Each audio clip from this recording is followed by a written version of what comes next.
করছে রাধা রানী কি, শ্যাম সুন্দর কি, মদন মোহন কি, হরিবাসর কি। বেশ একটা ভাষণ আছে,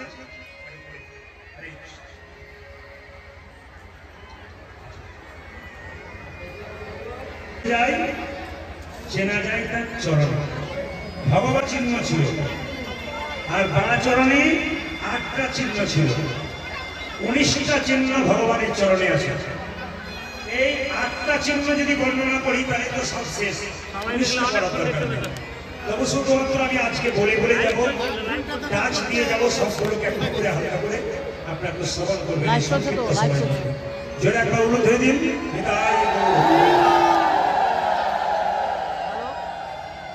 একদিন বেরিয়ে অবস্থানকালে রাধারানী যমুনাতে জল আনতে গেছে। সবাই অনুরোধ ধরে দেবে, রাধারানী জল আনতে গিয়ে গোবিন্দের রূপ দর্শন।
কদম্ব বৃক্ষের মধ্যে গোবিন্দকে দেখতে পেয়ে সোনার বর্ষিটা তার এপার থেকে ওপারে চলে গেল, যেখানে গোবিন্দ দাঁড়িয়ে আছে। সোনার কলসি মনে মনে ভাবছে, রাধে গো, তোমার পরশ পেয়েছি আমি বলে আমি আজ গোবিন্দের চরণে লাভ করতে পেরেছি। সবাই তাকাবেন, তোমার পরশ পেয়েছি বলে গোবিন্দের চরণে লাভ করতে পেরেছি। এখানে শিক্ষা কি পেলেন? রাধা রানীর নাম যে স্পর্শ করবে তারও গোবিন্দের কৃপা বিদায় গৌর হরি বল। রাধা রানীর স্পর্শকে ওই সোনার কলসিটা গোবিন্দের চরণে গিয়ে আটকে গেল। সেরকম বলছে, রাধা রানীর নাম করলে কৃষ্ণ কৃপা পাগল হবে। মায়েরা বাগান রাধা রানী ওরও রাজার মেয়ে, কালকে বলেছি বিশ্বভানু রাজার মেয়ে। আচ্ছা, সোনা হারানো মেয়েদের ভালো নয়, সোনা হারানো মেয়েদের ভালো নয়, কিন্তু সোনার কলসি হারিয়েছে। রাধা রানীর শাশুড়ির নাম জ্যোতিরা, আর নদীর নাম পুরী। কি করছিস কেন? সোনার কলসি হারিয়ে দিলি? হ্যাঁ, তুই সোনার কলসি হারিয়ে দিলি, নিয়ে করছিস। বাপ্পা যখন অপমান করছে রাধা রানীকে, তার শাশুড়ি নন্দিনী, তখন ললিতা বিশাখা গিয়ে বলছে, রাই তোর বাবা হলো রাজা, ইচ্ছা করলে তোর শাশুড়িকে 20টা সোনার কলসি এনে দিতে পারি, কিন্তু হ্যাঁ রাই, তুই যমুনায় গিয়ে তুই মনে দেখলি যার জন্য তুই সোনার কলসি ভুললি। ওরে রাই, ওরে কি মানুষ যদি পিতলের কলসি পায় তবে মাটির কলসি ভুলে যায়, আবার যদি উপর কলসি পায় তবে পিতলের কলসি ভুলে যায়, কিন্তু কেউ যদি সোনার কলসি পায় সে উপর কলসি হেরে ভুলে যায়। আরে তুই সোনার চাইতে কি এমন দামি পেলি যার জন্য তুই সোনার কলসি হারিয়ে দিবি? সঙ্গে সঙ্গে রাধারানী বলছে, ললিতা ও বিশাখা, বলে কি তোরা কেউ বুঝার না বল, তোরা তো হলি আমার মরম সখী। আমি যমুনায় জল আনতে গিয়ে সোনার কলসি হারাইছি বটে, কিন্তু গোবিন্দের রূপে নয়ন দিয়ে আমি নয়ন কুম্ভ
হ্যাঁ দিবে দিবে আমি দেখলাম হ্যাঁ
মালতী ফুল তো নয়, মধুকরের মেলা। প্রত্যেকটা ফুলের মধ্যে একটা করে ভ্রমর বসে আছে। না সতী বলছে রাই তো দেখে কি বললো যেন মধুকরের মালা পড়ে আছে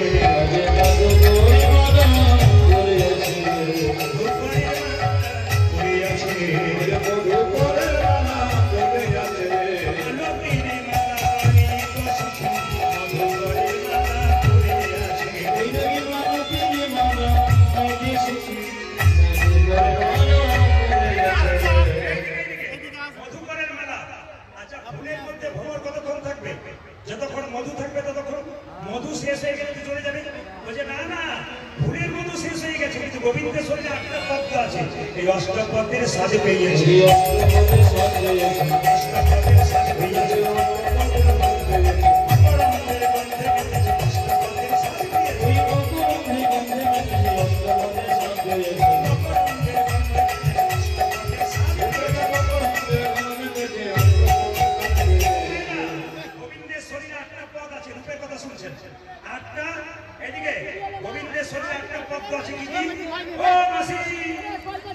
আপনার নাতনিকে অত আদর করতে হবে না কীর্তনটা শুনুন নাতনির আদর করতে করতে কীর্তন চলে যাচ্ছে অন্যদিকে আমাদের দেখা গোবিন্দের শরীরে 8টা পদ্ম আছে কি কি এইদিকে দুটো নয়ন কমল দুটো বড় কমল দুটো চরণ কমল গরম লাগছে কমল একটা কটা 7টা আর একটা নাভি কমল কটা 8টা অষ্টপদের সাজে পেয়ে গেছে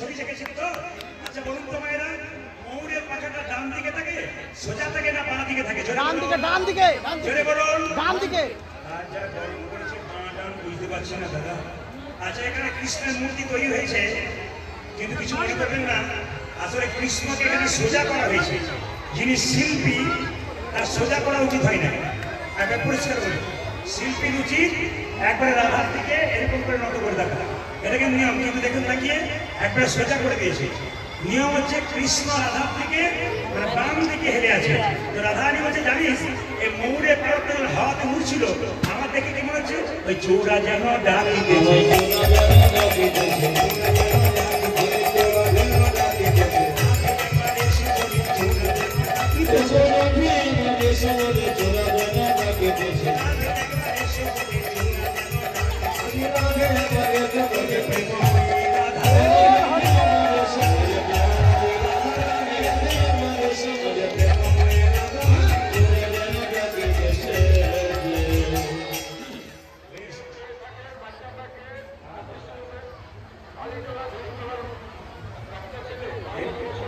হারিয়েছে নাকি আরো কোন মা আছে বাচ্চা হারায়নি মা হারিয়েছে কোন মা হারিয়েছে নাকি সামনে আছে আরে বাবা ঠিক আছে ও পেয়ে গেছে বেশ মা হারিয়েছে দিদিমা পেয়ে গেছে যারা রাধা রানী কি জয় সুন্দর কি জয় চোরা যেন ডাকিতেছে চোরা যেন ডাকিতেছে চোরা যেন ডাকিতেছে চোরা যেন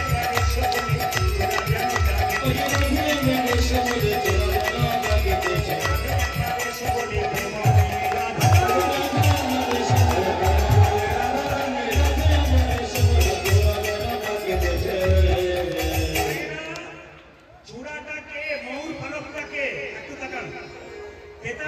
রামচন্দ্র কত বছর জন্য বনবাসে গিয়েছিল জোরে বলুন 14 বছর আর একটু জোরে শুনতে চাই 14 বছর তাকাবেন আমার দিকে আচ্ছা মায়েরা যে সুন্দর বলছেন আমার না এলেও হতে হতো এত সুন্দর বলছেন পাখিটার নাম কি জটায়ু রাবণ জটায়ু পাখির ডানা কি করেছিল কেটে দিয়েছিল জটায়ু যখন ছটফট করছে রামচন্দ্র বলল জটায়ু তোমার এই অবস্থা কে করেছে সঙ্গে সঙ্গে জটায়ু বলে বলল প্রভু রাবণ আমার ডানাটা কেটে দিয়েছে আমি আর বাঁচবো না তবে আশীর্বাদ করো মৃত্যুর পরে যেন তোমার চরণে আমি জায়গা পাই ভগবান বললেন জটায়ু আমি তোকে আশীর্বাদ করলাম তুই আমার চরণে জায়গা পাবি কি তুই আমায় মাথায় জায়গা পাবি মা সীতাকে বাঁচাবার চেষ্টা করলি তুই উদ্ধার করতে পারলি তুই বাঁচাবার চেষ্টা করেছিস কিন্তু বাঁচাতে পারলি না কিন্তু চেষ্টা করেছিস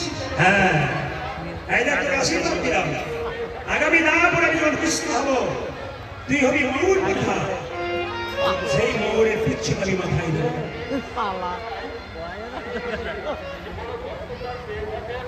সেবার ব্যবস্থা আছে প্রাইমারি স্কুলে, একবারে 400 করবো, কাটবে ধরবে, আপনারা কেউ ঠিক করবেন না। ইনার গান শোনার পরে গরম লেগে গেল বে। এই সংকীর্ণ কমিটি যা করেছে আশীর্বাদ করবেন। লোকেশন লাগা হাত দেখে প্রাইমারি স্কুল। হরে কৃষ্ণ। হরে কৃষ্ণ। এই কীর্তনের আড্ডার পরে আপনারা সেবার ব্যবস্থা আছে আপনাদের স্কুলে, আপনারা সকলে প্রসাদ পেয়ে নেবেন। একবার জোরে বলুন রাধা রানী কি,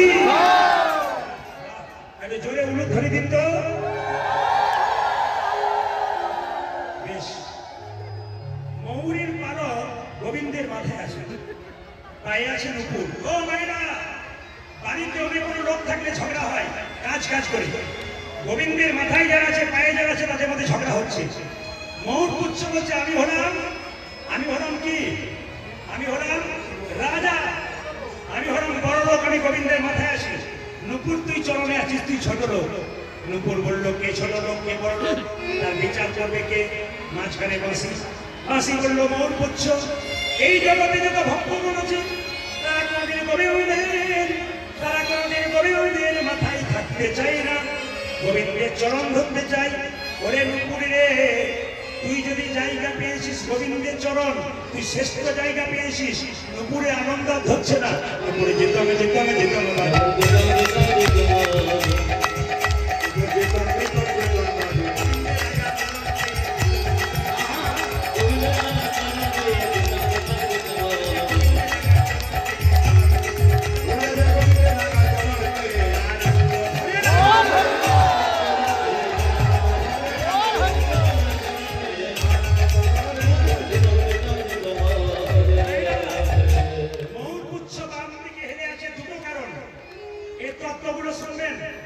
একজন ভক্ত বলেছেন বাঁশির বর্ণনা, ও বর্ণনা করতে গেলে 8 ঘন্টা সময় লাগবে।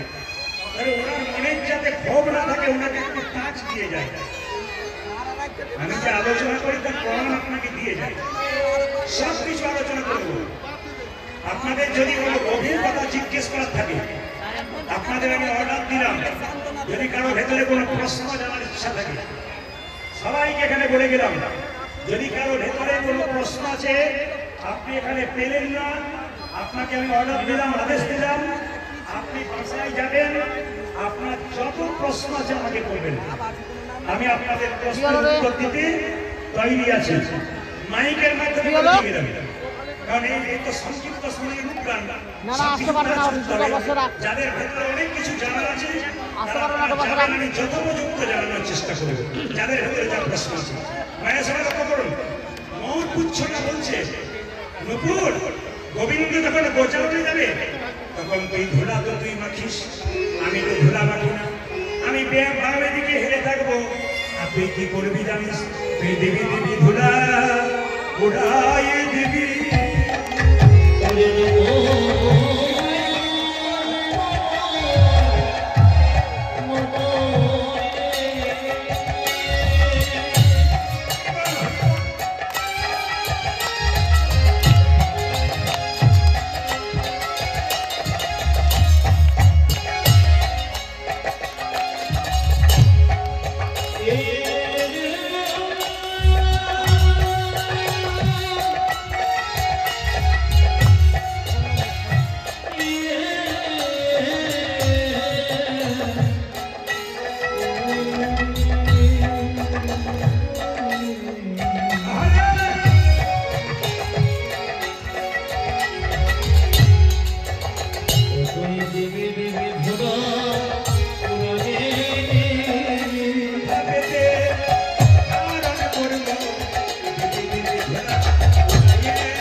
বাম দিকে থাকলে আহা গোবিন্দ দেখবো, সোজা থাকলে গোবিন্দ দেখবো, কিন্তু বাম দিকে থাকলে গোবিন্দ তো দেখবো, তার সঙ্গে রাধা বদনে দেখতে পাবো। হরি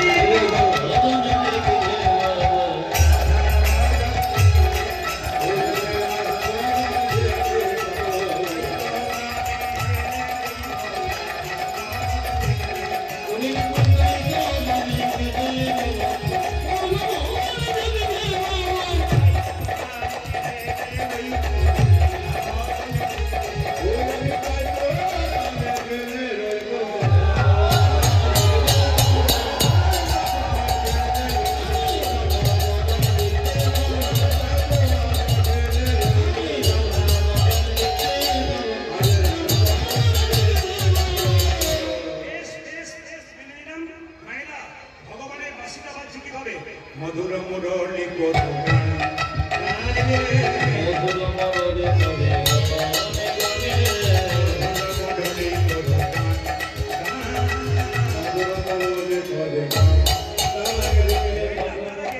আমি কপালের দিকে যাই,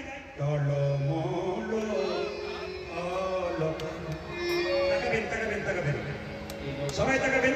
গোবিন্দ যে তিলকটা নিয়েছেন পদকর্তা বর্ণনা করছে, দেখুন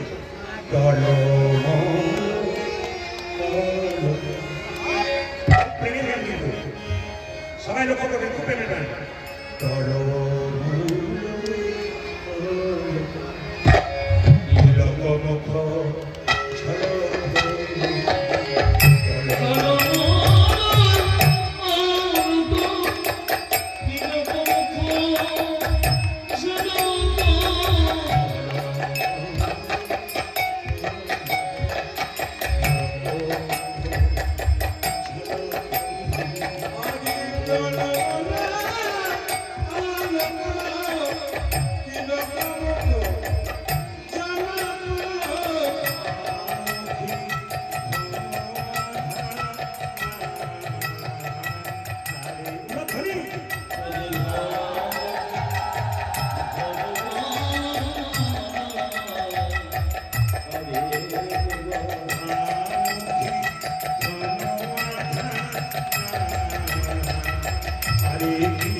যারা কীর্তন করছেন শুনবেন, আকরগুলো দেখুন।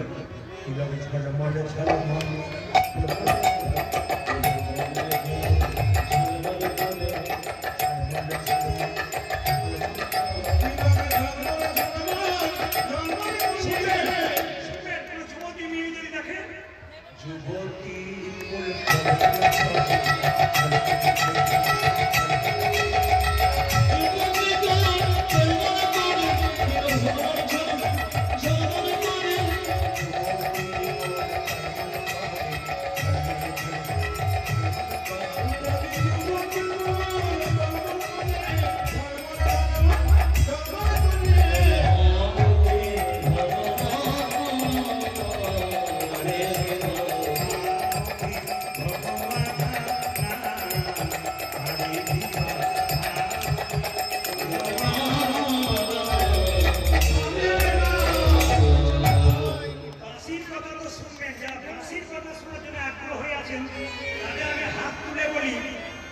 তিলকটা যে আপনারা নিচ্ছেন আর গোবিন্দের যে কপালে তিলক, এই তিলকের জন্ম কোথা থেকে জেনে নিন। রাধারানীর চরণের ধুলো থেকে গোবিন্দের মাথার তিলক হয়েছে। প্রশ্ন করবেন রাধা ভক্ত, হ্যাঁ গো, ভগবান তো ভক্তের চরণই ভালোবাসে। তাকাবেন আমার দিকে, রাধারানী তো ভক্ত, কিন্তু রাধা তো কৃষ্ণের অঙ্গ। এই যে তাকাবেন, কৃষ্ণের বামঙ্গ, আমি যার দিকে তাকাচ্ছি সে তখন পাখা করে গল্প করছে, আমি যাকে বোঝাবো ভাবছি ও তখন আরেকজনকে বোঝাচ্ছি। এই জন্য আপনাদের দিকে তাকাতে মাঝে মাঝে ভয় হয়, বাবাদের দিকে তাকালে কাজ হয়। কেন? ওনারা হ্যাঁ দেন, বুঝতে পারে। তাকাবেন কি বলছে যে এই যে তিলকটা রাধারানী গোবিন্দের বারাঙ্গ থেকে সৃষ্টি হলো। যদি ব্যাখ্যা করতে যাই আমি আরো 4 ঘন্টা সময় নিয়ে নেব, আর আরো 4 ঘন্টা সময় নিলে কীর্তন কমিটিকে আরো একটা লীলার দাম লেগে দেবে। এই ভয়ে আর সময় নিতে চাইছি না, শুধু সংক্ষেপে বলতে চাই। তিলকের কথা শুনুন। এই যে তিলকটা আমরা নিয়েছি মায়েরা, তিলকের কটা দাগ? জোরে বলুন, জোরে বলুন, জোরে বলুন। দুটো। সবাই শুনে নিন, অজানা তত্ত্ব শুনতে হবে। গোবিন্দের তিলকের বর্ণনা। এই যে তিলক আমরা নিয়েছি, দুটো দাগ, একটা ব্রহ্মা, একটা মহেশ্বর। মাঝখানের জায়গাটা বিষ্ণু, যার কপালে ব্রহ্মা বিষ্ণু মহেশ্বর আছে, তার আবার চিন্তার কি আছে? যার কপালে ব্রহ্মা বিষ্ণু মহেশ্বর আছে, তার আবার চিন্তার কি আছে? আবার এই তিলকটাকে কৃষ্ণের চরণ বলা হয়। তাকাবেন, এই তিলকটাকে কৃষ্ণের চরণ বলা হয়। তো যদি চরণ হয়, তাহলে এই যে আপনারা ফোঁটার মতো দিয়েছি আমরা, এটা কি? এটা হচ্ছে তুলসী পাতা। তুলসী পাতা কতটা দেবেন? বাবা তিলক করেছে, আমার বাবা তিলক করেছে, তুলসী পাতা কতটা দেবেন? বলছে নাকটাকে 4 ভাগ করলে 3 ভাগ অংশ তুলসী পাতার মতো ফোটালে, 3 ভাগ কিংবা 1 ভাগ ফাঁকা রাখতে হয়। এইবার তাকাবেন, তিলক করার নিয়ম এমন তেমন নয়।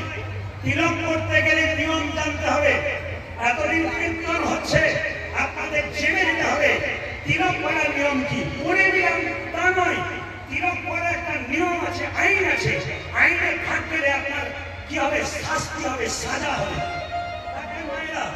তিলক এই আঙুলে তিলক করা যায়, এই আঙুলে তিলক করা যায়, এই আঙুলে তিলক করা যায়, এই আঙুলে তিলক করা যায়। সব দিকে আমি ঘুরতে পারছি না, আমি দেখিয়ে দিচ্ছি। এই আঙুলে কাকে তিলক করবেন? আপনি তিলক করছেন, আপনার সামনে একজন বললো মাসি একটু ফোঁটা দিয়ে দাও তো। আপনি কোন আঙুলে দেবেন? আপনি এই আঙুলে দেবেন। ব্রাহ্মণ ঠাকুর মন্দিরে কালী পুজো করছে, হ্যাঁ তিলক চাইছেন, তিলকটা কোন আঙুলে দেবে? এই আঙুলে। যদি ব্রাহ্মণ এই আঙুলে দেয় তবে ঠিক দিচ্ছে, নইলে ভুল দিচ্ছে। ও জানে না, ও তাহলে আচার জানতে পারে ভাই, ওনাকে জানতে হবে। যদি ভগবান মা কালীর তিলক দেয়, তাকে এই আঙুলে দেওয়ার নিয়ম শাস্ত্র বলছে। এই আঙুলে তিলক কাকে দেবেন? কেউ যদি বাড়িতে মারা যায়, কিংবা পাশের বাড়িতে কেউ মারা যায়, তাকে তিলক দেওয়ার রীতি আছে। তিলক তাকে এই আঙুলে দেবেন, এই আঙুলে তর্জনী। এই আঙুলে তিলক কাকে দেবেন? মাঝের আঙুলে মধ্যমা। নিজে তিলক করবেন এই আঙুলে। যে যেখানে আছেন ফোঁটা নিন বা যাই নিন নিজের কপালে, আপনারা এই আঙুলে তিলক করবেন। আর তাকাবেন, এই আঙুলে তিলক কাকে করবেন? ভগবান কৃষ্ণের চরণে, গুরুদেবের চরণে। আর এই আঙুলে তিলক কাকে দেবেন? ভাইয়ের কপালে দিলাম ফোঁটা, জমের দুয়ারে মূল্য কাটা, ভাইকে দেবেন। প্রতিটি আঙুলে একটা করে ব্যাখ্যা আছে। এই যে বাঁশিটা গোবিন্দ বাজাচ্ছে, গোবিন্দের ভাইরা, গোবিন্দের যে তিলকটা আর যে ভুরু যুগল রয়েছে, ভুরু, ওটা দেখে বড় করতে বলছে জানো কামের কামাল, যেন কামের কামাল, কামের কামাল, যেন কামের কামাল, ভুরু নয় যেন, দেখলামে ভুরু নয় যেন, কামের কামাল, কামের কামাল, ভুরু নয় যেন, কামের কামাল, এই এখনই দেখে না, ভুরু নয় যেন, কামের কামাল, সাথী এখনই দেখে না, ভুরু নয় যেন,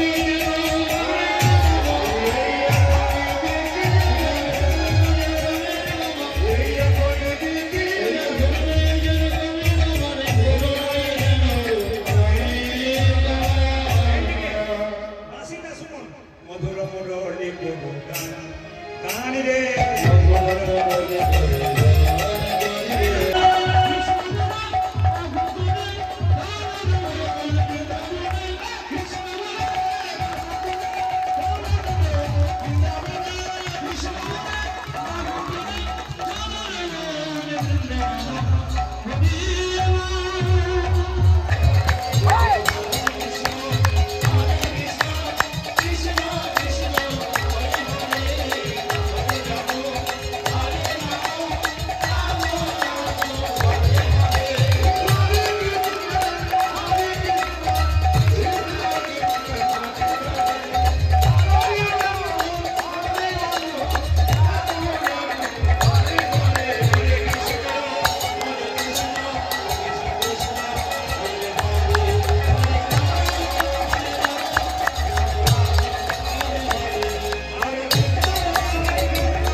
কৃষ্ণ চলে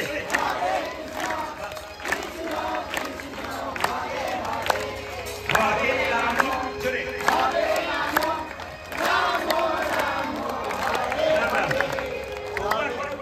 সুপারির মতো দাঁড়িয়ে আছে ভেতর রস নেই বাইরেও রস নেই নিরস এদের দিকে তাকালে হবে না সবাই মিলে এই শেষ গানটা করুন হরে কৃষ্ণ কৃষ্ণ জোরে হরে রাম দারুণ সুন্দর হরে কৃষ্ণ